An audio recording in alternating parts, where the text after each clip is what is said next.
Hello, this is News Live on Viewer Television. I am Ekioma Atuon. The headlines. Kaduna residents express joy over restoration of telecommunications services. And the Nigerian army accuses police of killing and brutalizing personnel. Plus, Thailand banned travelers from 8 African countries over Omicron variant, and that's on international news. Now we'll begin with the President Muhammadu Buhari, who has again directed security agencies to urgently address the resurgence of kidnapping and other criminal activities along Abuja-Kaduna Highway and other roads across the country. Minister of Interior Rauf Aregbesola said the President gave the directive while presiding over the meeting of the National Security Council in the Presidential Villa, Abuja. Aregbesola, who addressed State House correspondents at the end of the meeting, said the police and other security agencies had mobilized to intensify surveillance and patrol in pursuit of the criminals. The minister gave assurance that Nigerians will soon witness serious security improvements as specific orders had been given to all security agencies to tackle security challenges across the country.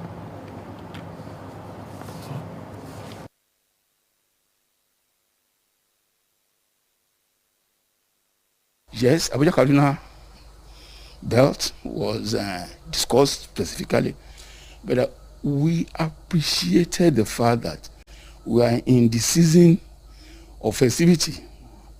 So all agencies are committed to providing security for Nigeria, and the maintenance of law and order have been ordered to improve on the activities, intensify surveillance, and minimize, if not eliminate totally, any threat to law and order anywhere in Nigeria. We are not yet where we should be. The Nigerians deserve to live in peace, and that until we achieve that, we will not rest. Specific orders have been given to all our security agencies, and you will see an improved response to all those challenging the sovereignty of Nigeria in whatever form, and creating insecurity in whatever form anywhere. The council today took firm decision on what to be done, and I can assure Nigerians that with the charge from the President and Commander-in-Chief of the Armed Forces today, there will be an improved response to all forms of criminality in any part of Nigeria. So I am convinced that the renewed charge to our security agencies, from the military to the police, intelligence organizations, and all other security forces, certainly Nigerians will feel and live better. And now the Nigerian Army has said that the joint operations with which its personnel were involved has led to a superiority clash between troops and the personnel of the Nigerian police. It accused personnel of the Nigerian police force of brutalizing some of its personnel involved in the joint operations, adding that some of its men had lost their lives as a result of the development. The Army, in a leaked circular signed by Major General Atunga on the behalf of the Chief of Army Staff, Lieutenant General Farouk Yahaya, however, directed all Nigerian Army Corps formations and establishments to forward all recorded incidents in the last 2 years. Now, following the restoration of telecommunications services in parts of Kaduna State on Friday, residents have expressed delight with the decision of Governor Nasiru El-Rufai-led government, saying it is a welcome development. Newsmail recalls that the Kaduna State government shut down telecommunications services in some parts of the state for almost 2 months following heightened insecurity to curtail the activities of bandits in the state. Briefing newsmen on Friday in Kaduna, the State Commissioner, Ministry of Internal Security and Home Affairs, Samuel Arwan, explained that the state had, during the shutdown of telecommunication services, recorded a lot of successes against the activities of the bandits. Residents who spoke to newsmen on the restoration of the telecommunication services expressed satisfaction with the decision. Now, the head of service of the Federation, Folashade Yemi-Eson, has said all civil servants will resume at the offices on December the 1st, but will be required to show proof of COVID-19 test and vaccination. Yemi-Eson directed all workers from grade level 12 and below to return to the office on the same date and ensure they get vaccinated before resumption. The federal government in February had directed all federal civil service workers on grade level 12 and below to work from home following the COVID-19 outbreak. The circular stated that at resumption, all civil servants are requested to show proof of COVID-19 vaccination or present a negative COVID-19 PCR test, result done within 72 hours.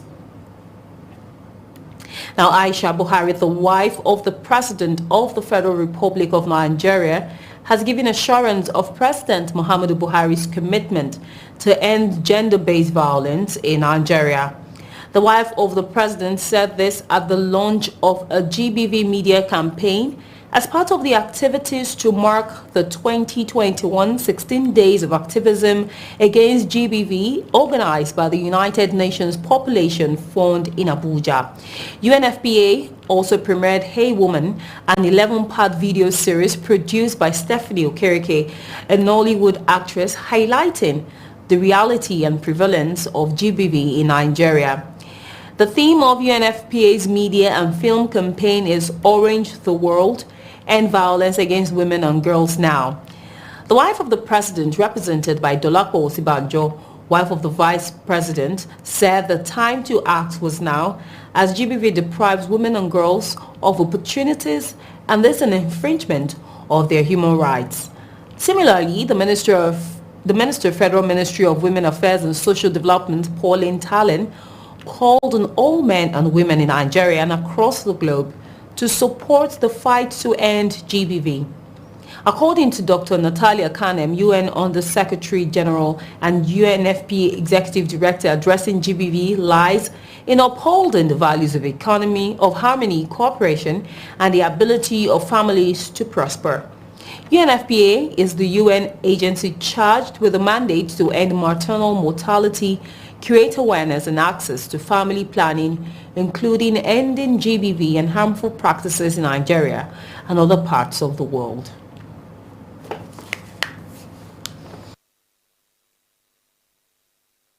The time is now for us to say enough is enough.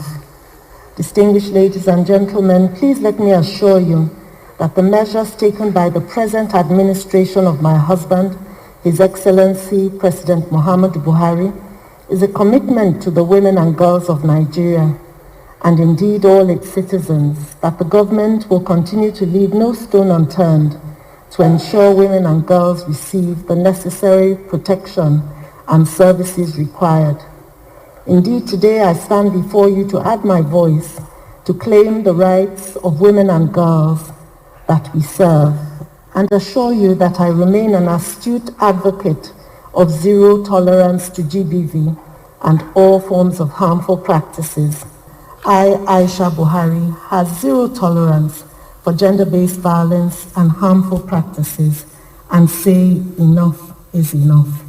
Before the end of this year, that is my target, that we'll have the 36 states covered, if not latest early next year. It's not just about the implementation, or it's not just about the domestication of the Child Rights Act and the VAC Act, but the implementation. We must ensure the full implementation of these acts. And that's why we are calling on the justice system to arise and do justice to thousands of cases that are still lying fallow before our courts, because we are appealing, we are asking for special courts where such cases will be addressed with dispatch.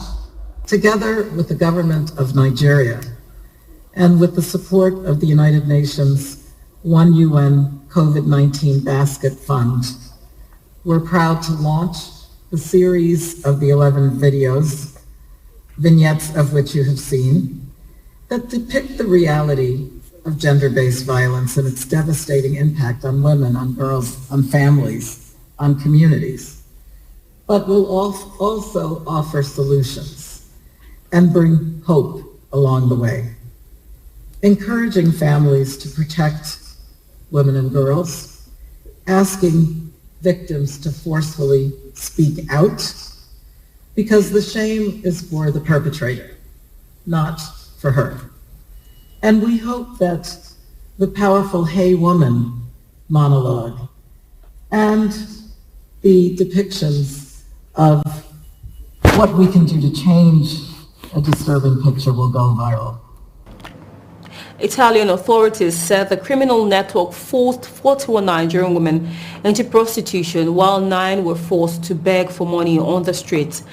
The gang lured dozens of Nigerian women to Italy, where it then forced them into prostitution and kept them in a cycle of physical, psychological coercion.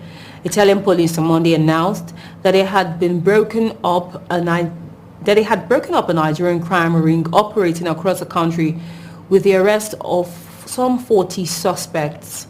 The suspects have been charged with money laundering, facilitating illegal immigration, human trafficking, forced prostitution, and slavery, according to a police statement. The police said the people arrested on Monday had been responsible for the fate of 41 women who were forced into prostitution and 9 more who were forced into begging. The Department of State Services has put the Nigerian Customs Service on red alert over planned attacks by insurgents in Ogun border communities and other border communities across the country. The secret police had said it has intelligence that the bandits intend to hatch their plot on military bases in border towns. In a letter dated November 25th, 2021, addressed to the Customs Area Controller, Nigeria Customs Service Ogun Area Commander Biakuta, the DSS asked customs and other security agencies in the country to put countermeasures in place to frustrate the dark plot by the insurgents. The letter was titled Plans by Insurgents to Launch Attacks on Military Bases in Various Border Communities and signed by the State Director of Security, Ogun State Command, Abdullahi. For over a decade, Nigeria has been bedeviled by deadly attacks by terrorist groups Boko Haram and its splinter faction, the Islamic State's West African province. Thousands of innocent Nigerians, including scores of soldiers, have been fled by militant fighters. When News Live returns, the Nigerian Maritime Law Association has raised concerns over the killing of 4 alleged pirates by the Danish naval forces. Details of this and more comes to you shortly after the break. Do stay tuned.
You're welcome back to News Live. A quick recap of our top stories.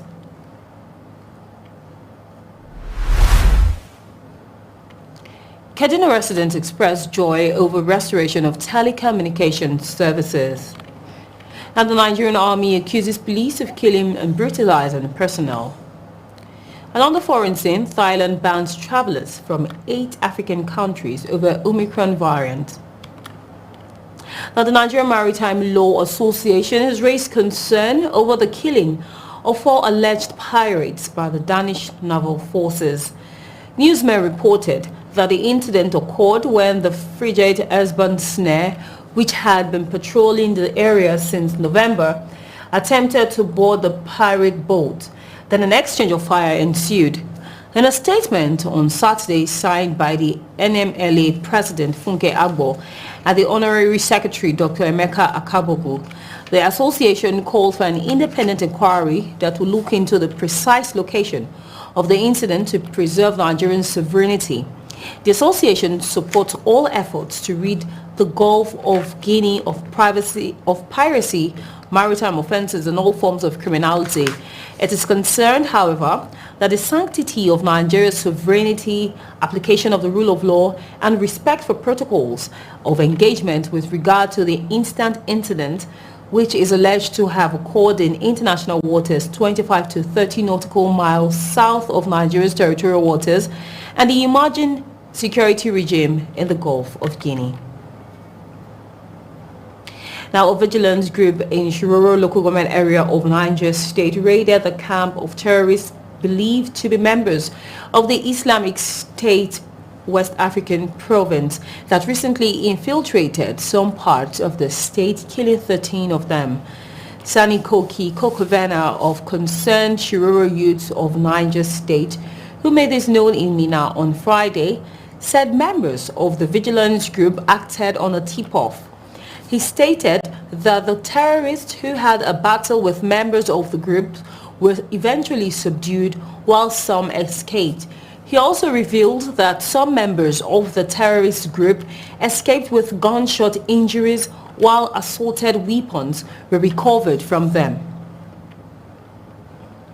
Now, Olusegun Awolowo, Executive Director and CEO of the Nigerian Export Promotion Council, NEPC, has extolled the successful collaboration on the Export Expansion Facility Program, EEFP, with the National Information Technology Development Agency, NITDA. Awolowo, whose second and final term as NEPC boss ended on Friday, November the 26th, 2021, said this in Abuja at the meeting to consolidate the NEPC-NITDA partnership created under the EEFP to drive Nigeria's export of digital services. According to him, there is the need for services export to achieve meaningful growth in foreign exchange. The Director General of NITDA, Kashifu Inuwa, congratulated Awolowo for the successful completion of his tenure as the council boss. Inuwa, represented by Dr. Aristotle Onumo, Director of Corporate Planning and Strategy of NITDA, said that the EEFP was in line with the agency's strategic plan. In the same vein, a participant, Professor Oyeduni Arulogun, Director, University of Ibadan Center for Entrepreneurship and Innovation, said the partnership between NEPC and NITDA would boost innovation in Nigeria. A beneficiary of the EEFP, Fred Lawanson, said border remittances was the major challenge affecting businesses and recommended digital solutions to tackle it. In recognition of the huge opportunity for Nigeria to take advantage of the export of services, which is a 4.7 trillion a year market, a working group was set up under the Export Expansion Facility Program in partnership with the National Information Technology Department Agency, NITDA, to design and implement initiatives that will grow the Nigerian services export sector. The purpose of this meeting, of course, is to review and consolidate on the achievements of our partnership. Some of the achievements include the Outsource Nigeria Initiative, financial interventions for 6 startups, support to 3 innovation hubs, setting up of skills acceleration centers, and advocacy support for the Nigerian Startup Bill. The Outsource Nigeria Initiative was birthed from the World Economic Forum WEF Future of Jobs report. According to the WEF, at least 97 million jobs will be created globally between now and 2025. NIDA as an agency actually have a strategic plan, and that strategic plan has part of its pillars, digital innovation and entrepreneurship. So it won't have been so difficult for NIDA to collaborate with sister agencies that have similar vision, similar passion to drive digital economy into its rightful place in Nigeria. The reason for this is that digital economy actually is the future of the world. We want to look at our curriculum and revise it to incorporate export into the innovations that our students are doing, in addition to the other activities like mentoring them until they get to a stage where they can commercialize their innovation and then export.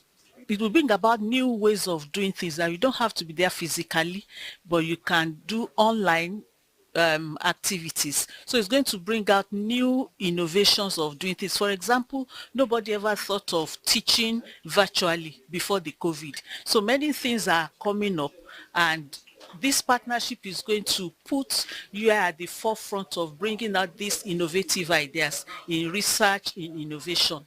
One of the major things that have stifled business and business activities in Africa precisely is the difficulty in cross-border payments and remittances. That is where we're coming in. We want to fill in that gap, and we're using digital solutions to deal with that. With the help of NEPC and NIDA, this has helped a great deal in helping us fulfill our vision faster. For us, it's something we are passionate about, and it's something we want to see come alive in the nearest future.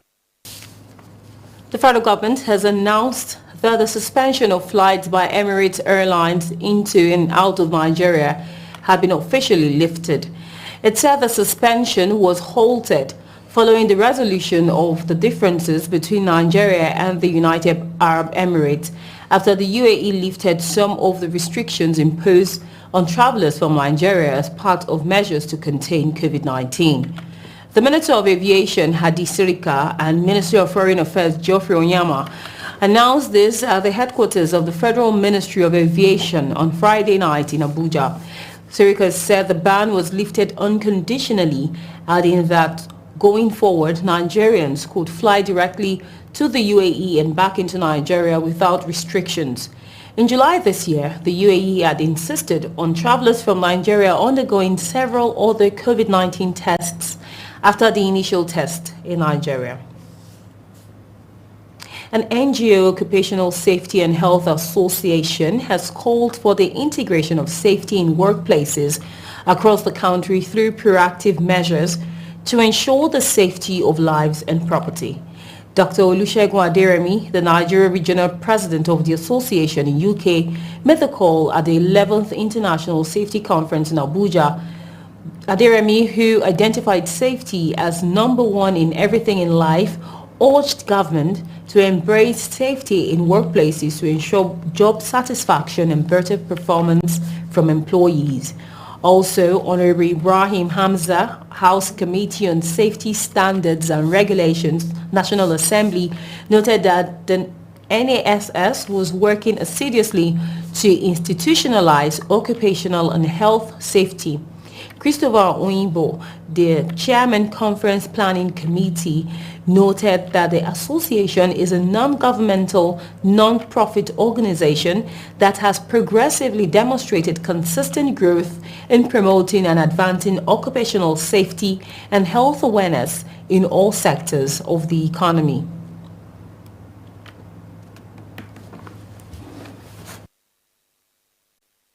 Deliberately neglect them, and giving room to all these fatalities and deaths, and this is costing a lot of organizations huge amount of money. So when you put a proactive measure to the safety rules, it means that you want to prevent it before it happens.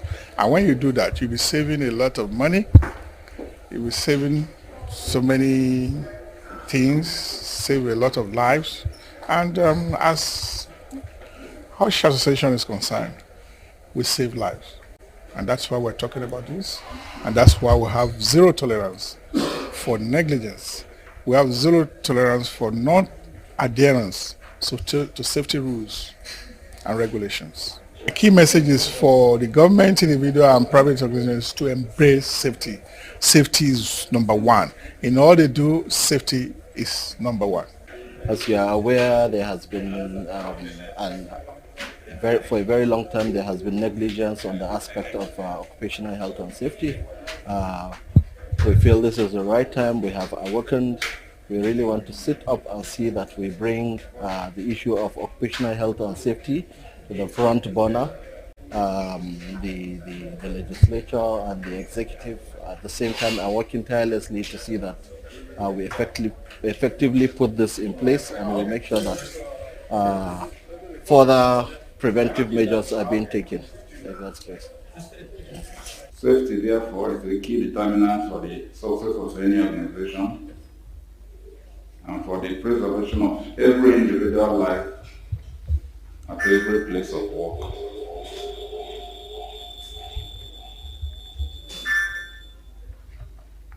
Proactive safety measures then become even more pertinent.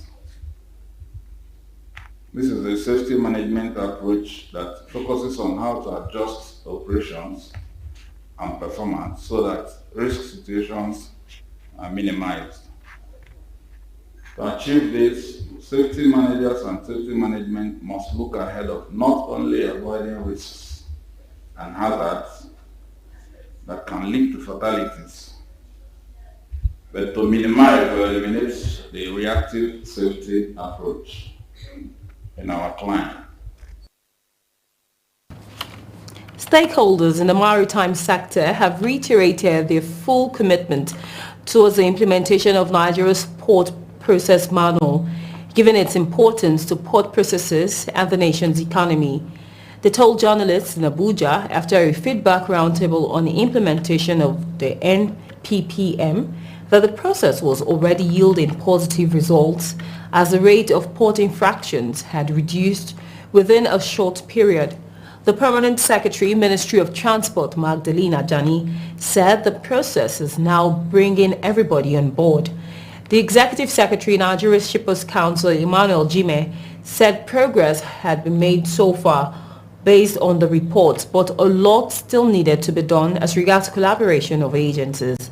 For his part, the National Coordinator, Port Standing Task Team, Moses Fadipe, who presented the report, said infractions in the ports declined from 226 in 2019 to 12 in 2021.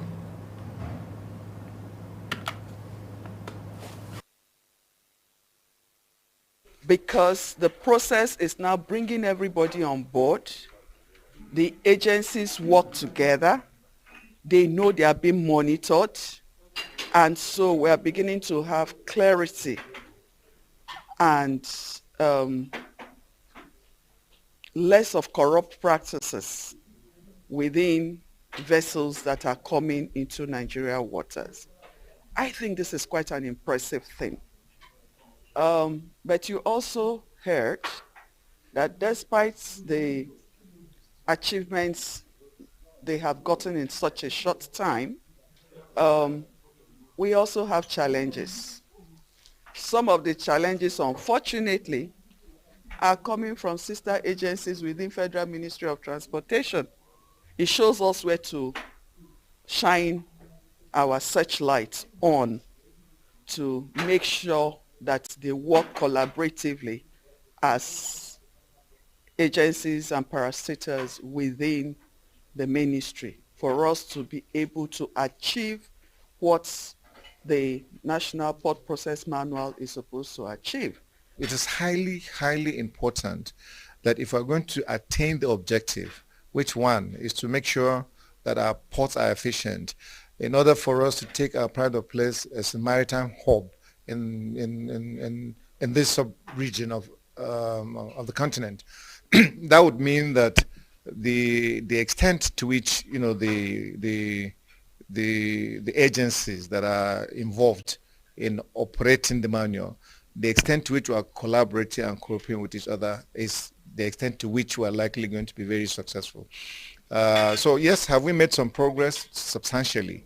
Are we there where we want to be? No. The fact still remains that since the establishment of the platform, in respect to the funding, it is only the Shippers Council that solely has borne the responsibility for funding its activities, and that isn't how it should be.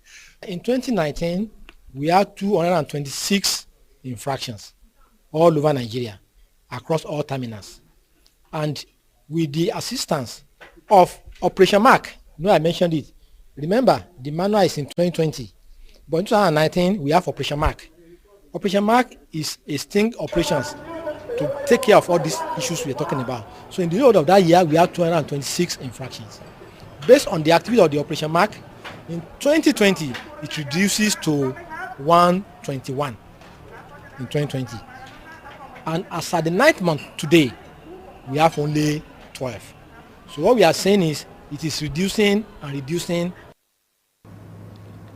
And the remains of Brigadier General Damas Zikurushi and 7 other soldiers killed in an ambush by a SWAP terrorist group have been laid to rest at the military cemetery in Yola, Adamawa State. They were killed during a fierce encounter with ISWAP on November the 13th at Askira Uba local government area of Borno State. President Muhammadu Buhari has commended their gallantry for paying supreme price while serving their fatherland.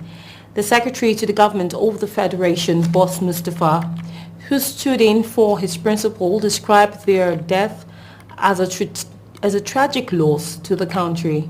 He extended the condolences of President Muhammadu Buhari to the bereaved families, stressing that his boss was saddened over the loss of the soldiers who exhibited gallantry in protecting the territorial integrity of the nation. In his speech, Governor Amadu Umaru Fintiri of Adamawa State said the death of the fallen heroes, particularly Brigadier General Zekusu, is a big loss to the people of Adamawa State.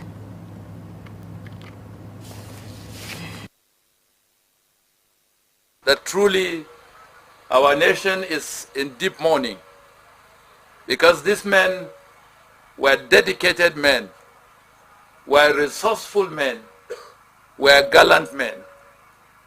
And everything they did was for you and I to be able to sleep with our eyes closed. My prayer is that, and I know it is the prayer of the President, as he rightly explained and exhibited yesterday during the Security Council meeting, that his desire is to bequeath to the future generation of Nigerians a secured and safe place in which each and every child will be able to ventilate their aspirations and live in peace and tranquility. One thing we owe Brigadier General Zulkush and all officers and men who lost their life in this needless war against the insurgents is a victory over their killers. We owe them a total trip over the enemies of the Nigerian state. We must ensure that their total defeat and complete return of our people to their normal life of ancestral abode is ensured. This is the wish of General Zirkushu and all the soldiers that died in this cause. This is what we live and died for. May the collective souls of the departed rest in perfect peace.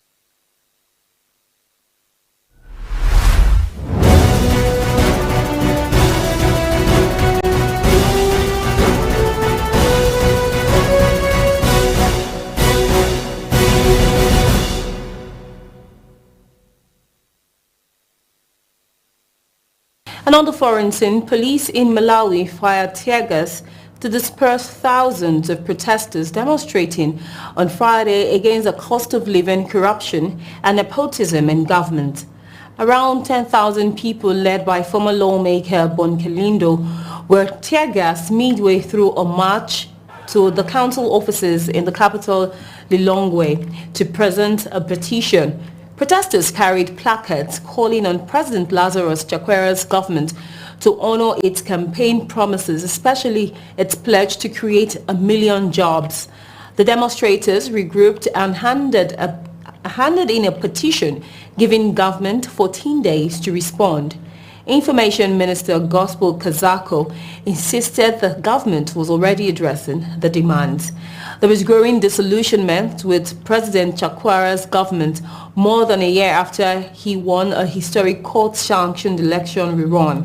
Friday's protests were the first major signs of dissent since Chakwera came to power, inheriting an almost bankrupt economy in the middle of the COVID-19 pandemic.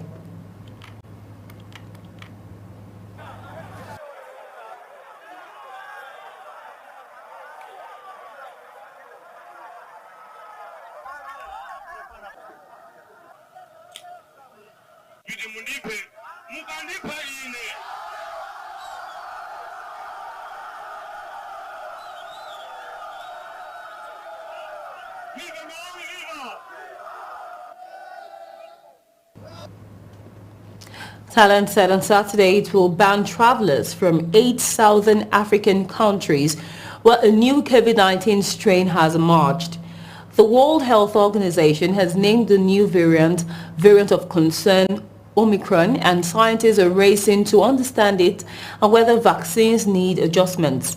The variant had already reached Asia and Europe, with 1 case in Hong Kong and a confirmed infection in Belgium. Thailand's Disease Control Department said people from Botswana, Eswatini, Lesotho, Malawi, Mozambique, Namibia, South Africa and Zimbabwe will be barred entry from December. From Saturday, they will be unable to register to enter the country. People from other African countries who have already secured approval to visit Thailand will be subject to 14 days in hotel quarantine. Now, the World Health Organization on Friday declared the recently discovered B11529 strain of COVID-19 first detected in southern Africa to be a variant of concern and renamed it Omicron. The classification puts Omicron into the most troubling category of COVID-19 variants, along with globally dominant Delta plus its weaker rivals Alpha, Beta and Gamma. Nations rushed to ban flights to slow the spread of Omicron on Friday, while stock markets and oil prices plunged on fears surrounding the variant, potentially dealing a heavy blow to the global economy recovery. The WHO said it could take several weeks to complete studies of the variant to see if there are any changes in transmissibility, severity or implications for COVID vaccines, tests and treatments. Based upon the information that we have, particularly from South Africa, they have advised WHO that this variant should be classified as a variant of concern. So today we are announcing B11529 as a variant of concern named Omicron. Major travel destinations including European Union, Japan, Australia, the United States and Canada have moved to block flights from African countries following the discovery of Omicron variant, echoing previous emergency responses that triggered a global freeze on travel. The speed with which the new restrictions were put in place just hours after the South African health authorities announced the discovery of the variant meant passengers have found themselves stranded without a warning. Hundreds of passengers from South Africa were being held for hours at the Schiphol airport in Amsterdam on Friday, with dozens ending up being sent into a hotel quarantine. This came after the Netherlands imposed a new travel restriction amid concerns over an aggressive mutation of the novel coronavirus. 2 flights carrying between 400 and 600 passengers from South Africa, 1 from Cape Town and 1 from Johannesburg, landed on Friday late morning, local time at Schiphol, an airport spokesman said. Dutch health authorities said later 61 of the passengers tested positive for the virus, although it has not yet been determined whether they had been infected with the Omicron variant. Now, protests in The Hague remains peaceful after the Dutch government announces a new round of restrictions as COVID-19 cases continue to rise. Protesters braved the rain to bang pots and voice their dissatisfaction. On November the 20th, protesters responding to the Netherlands' newest partial COVID-19 restrictions turned violent on the second night. The protests, which quickly turned into riots, were organized and carried out in The Hague, a city located on the North Sea coast in the western Netherlands. Police say these demonstrations carried on until 1 a.m.